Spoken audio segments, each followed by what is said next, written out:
In this unit, we're going to look at some fun ways to teach and introduce the cause and effect relationship in your classroom.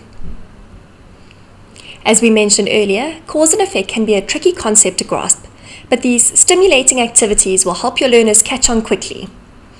Let's look at the first one. Find your partner. Now, this is a great activity because it gets learners up and moving around the classroom. They have to physically engage and interact in this activity. The first step in this activity is to come up with your different cause and effect pairs. For example, it is raining this morning. I took my umbrella to school. I studied well for my test. I got good marks. The baby was crying, so Mom came and picked her up. I took my time packing up, so I missed my bus home. Can you see that for every cause there is an effect, and together they make a pair?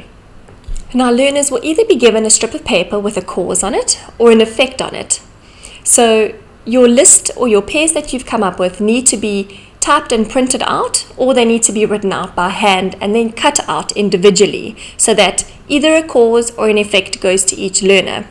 So now a top tip is that if there are 30 learners in your class, you'll only need 15 pairs of cause and effect relationships, because for one pair, there will be 2 learners. One learner will have the cause and the other learner will have the effect. At this stage, you are now ready to play the game. And now you mix up your cause and effect strips of paper and you hand them out to all the learners in the class. And they are instructed to walk around the room and find their correct pair. So if they have cause, they need to find their correct effect. And if they have an effect, they need to find the correct cause. You can imagine at this stage, there's lots of laughing and talking going on, but this is exactly what you want, learners engaging and really interacting with the activity. When the learner has found their correct pair, they can go and stand next to their partner. And some learners will find their partners quickly, and other learners will take longer. And sometimes, 2 learners might pair together that aren't meant to be paired together. And this is a great discussion point and helping the whole class become detectives to find out who their correct pair or partner is and why perhaps they got confused. But at the end of the day, the aim of this activity is to demonstrate and show your learners in your class that for every cause, there is an effect. For every action, there is a reaction. The second game we're going to look at is the sticky note game. And this again is a fantastic, fun, interactive activity that gets learners up and moving and really engaging with what they are working with. For this activity, you'll want to take a big piece of flip chart paper or just write on your whiteboard. You need to divide the space into 2 horizontal columns, with a column on the left with the heading cause, and then a blank column, which is a much bigger column, on the right, where learners will place their answers. You as the teacher can write down 2 examples of a cause. For this example, we have it is raining, and the next one is it is my birthday. If your learners are sitting in groups, then that's great. Otherwise, you would want to arrange your class into small groups for them to work together and come up with ideas and possible answers. So each group is then given a different colored sticky notepad, or if you don't have sticky notepads, each group could have a different colored Koki or pen that they can use to write with to identify that their answers belong to that group. The aim of this activity is for each group to read the cause on the piece of paper and come up with as many different effects as possible. So it is raining, so I take an umbrella to school. It is raining, I don't walk to school. It is raining, then I wear my gumboots. And here are a whole bunch of other different ones. I wear a jersey. I have lunch inside at break. Sport is cancelled. Our dog stays inside. Mum doesn't do the washing. These are all possible effects, and they're all correct. The aim of this activity is to get learners sitting and really talking about all the different effects. So there might be one cause, but there are a whole bunch of different effects for it. Another example is it's my birthday. And here again are a number of different possible effects for it's my birthday. I'm allowed to go to bed later. I get presents. I have breakfast in bed. I get to wear civvies to school. Again, these are all correct answers. And the wonderful thing about using different colors or sticky notes is that just by quickly looking at this piece of paper, I can tell which groups have come up with many different effects and which groups have only possibly come up with one or two. And it indicates to me as a teacher that that group possibly is struggling with the concept of cause and effect, and I can go and spend some time and attention and guide them through it. The next part of the activity is identical to what you've just done previously, except the effect column is now the small column and you provide the effect for the learners, and their aim is to think of as many causes that could have led to that effect. So for example, I burnt the food. A possible cause could be I was talking to my friend on the phone. I cooked the food for too long. I was watching TV. Our oven is broken. I forgot about the food. There are many endless possibilities as to possible causes why I burnt the food. And again, at the bottom, I failed my test. I forgot I had a test. My teacher teaches too fast. I was absent a lot of the term. And again, the different colored sticky notes helps to indicate which groups have quickly grasped the concept and which groups are struggling. A quick tip for this activity is to designate a runner in each group. You don't want the whole group coming up to put the sticky note, but possibly one person in each group is designated as the runner, and as soon as the sticky note or the answer is ready, that person it's their job to run up and go and put it on the board.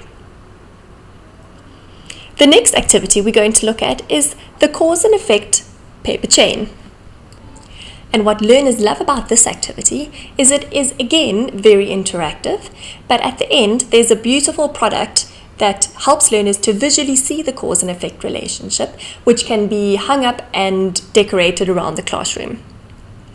So what you will need for this activity is about 5 to 10 strips of white paper, 5 to 10 strips of yellow paper, and 1 green strip. What colors you use are not important, but you need 3 different colors because each one will represent a different element of the cause and effect relationship. The strips were cut from an A4 piece of paper, and each strip is about 4 centimeters in height. And then what you see on your screen is what each group will be provided with. For this activity, our white strips we will use to write down our causes, the yellow strips will be used to write down the effects, and the green strip we will use to write down the event. And in this activity, the event that we decided on was I did well in my test. Step 2 is to glue the event strip together into a ring. The other chains that you will create along the way will be added onto this green strip, the event strip. Learners now have to think and write down as many causes and effects to this event. Possible causes for the event is that I made good study notes, I went to bed early, and my mom quizzed me before the test. Possible effects were I felt proud of myself, I got an ice cream, and my friends respected me. Once learners have written out all their different causes and effects, now becomes the construction side of making the paper chain. Learners will take each cause and loop it through the event chain and glue it together. Every cause is then linked onto the cause before it. As you can see at the bottom of your screen, there is now a link or a nice long chain with the event, and to the left of it all the causes that led up to that event. Next, the learners will repeat this process but with the effects strips or with the yellow strips. So they link it through the event chain and then they glue it together.